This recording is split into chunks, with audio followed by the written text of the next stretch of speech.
कप्तान यहाँ रह गए हैं, उन्होंने थाने पे आदेश जारी किया था कि अगर किसी थाने के ज़्यादा फरियादी मेरे पास आए तो इसका मतलब वो थानेदार सुन नहीं रहा, तो उसके खिलाफ कार्रवाई होनी चाहिए। तो इस तरह का व्यवस्था होनी चाहिए। बढ़ापुर भी 60 किलोमीटर है। इस तरह के थाने कई सारे हैं जो बेचारे लोग, गरीब लोग आते हैं सुबह से शाम तक, तो इस पर भी कुछ फोकस होना चाहिए।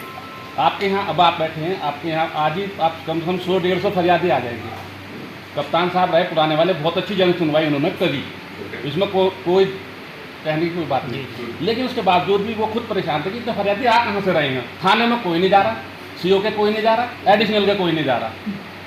देखिए, इसके दोनों एस्पेक्ट्स हैं। ये मतलब ये सिर्फ इस डिस्ट्रिक्ट की बात नहीं है, इसके दोनों एस्पेक्ट्स हैं। कई ऐसे केसेस में ये भी होता है, आदमी को अगर लगता है, नेचुरली एसपी जो है वो डिस्ट्रिक्ट हेड होता है, तो उसको लगता है कि मुझे इमीडिएट रिलीफ अगर मुझे सीधे वहाँ से मिल जाएगी तो नो मैटर व्हाट वो आएगा।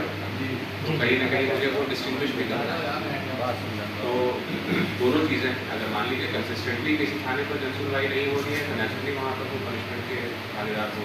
बट इसमें आई थिंक एक केयरफुल बैलेंस भी ज़रूरी है। कई ऐसे व्यक्ति भी होते हैं जो अगर सीनियर मोस्ट ऑफिसर एक्सेसिबल है तो वो कोशिश करते हैं कि मैं सीधे जहाँ की वहाँ पर अपनी बात बता दूँ, तो वो भी उनका अधिकार है, मैं उसको छीन नहीं सकता कि आप जब थाने जाइए मेरे बात बताइए।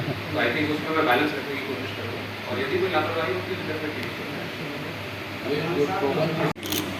हाँ, इस चीज़ में in principle I believe that ये मैंने पहले भी फॉलो किया था, यहाँ पर भी यही फॉलो करूँगा कि एटलीस्ट अगर ब्रीफिंग होनी है तो वो गस्टेड ऑफिसर के रैंक से, अगर वैसा रहे। और आप पता कर सकते हैं, मैं I will respond on phone अगर कोई ऐसा इशू रहता है। एट टाइम्स अगर फ़ोन पिक नहीं भी होता है तो मैं कॉल बैक भी ड्यूटी करके पूछ लेता हूँ क्या मैटर है, और अगर कोई इंपॉर्टेंट मैटर है तो CO will brief file instructor, तो कोई इशू नहीं। हो सकता है उस चीज़ को फ्लो में आने में थोड़ा सा टाइम लग जाए, बिकॉज अभी कुछ त्यौहार भी हैं, तो उसके लिए जो है अलग मुझे पहले उस चीज़ पर फोकस करना है। तो may be in the next 15-20 days मैं कोशिश करूँगा कि इसको मैं स्ट्रीमलाइन करूँ। तो उस बीच में जो ग्लिचेस रहेंगे, प्लीज डोंट माइंड, अगर कोई भी इशू रहता है तो आप इमीडिएटली मुझे कॉल करके बता दें, आई विल एंटरटेन, कोई इशू नहीं।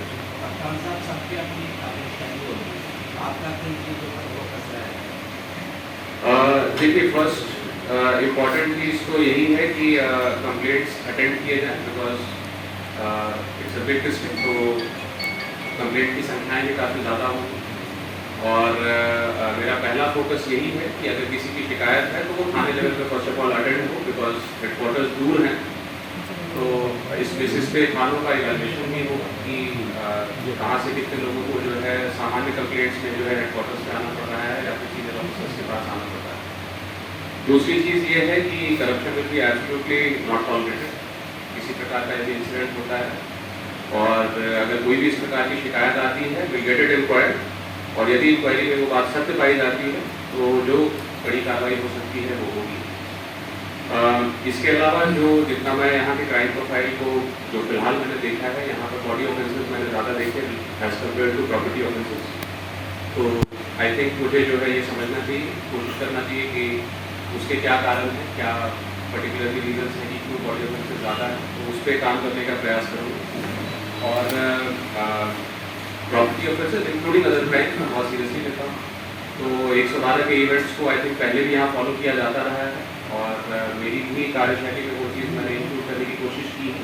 तो 112 के इवेंट्स को हम सीरियसली फॉलो करेंगे और उसी के बेसिस पे डिस्ट्रिक्ट का क्राइम प्रोफाइल जज करेंगे। कप्तान साहब, जब फरियाद अपने जुरिस्डिक्शन को हमेशा रिस्पेक्ट किया है। मैं कभी किसी रिपोर्टर को फ़ोन करके ये नहीं कहता कि आप ये खबर चलाएँ या ना चलाएँ, तो मेरा जुरिस्डिक्शन नहीं है और मैं कभी उस चीज़ के लिए नहीं कहूँगा।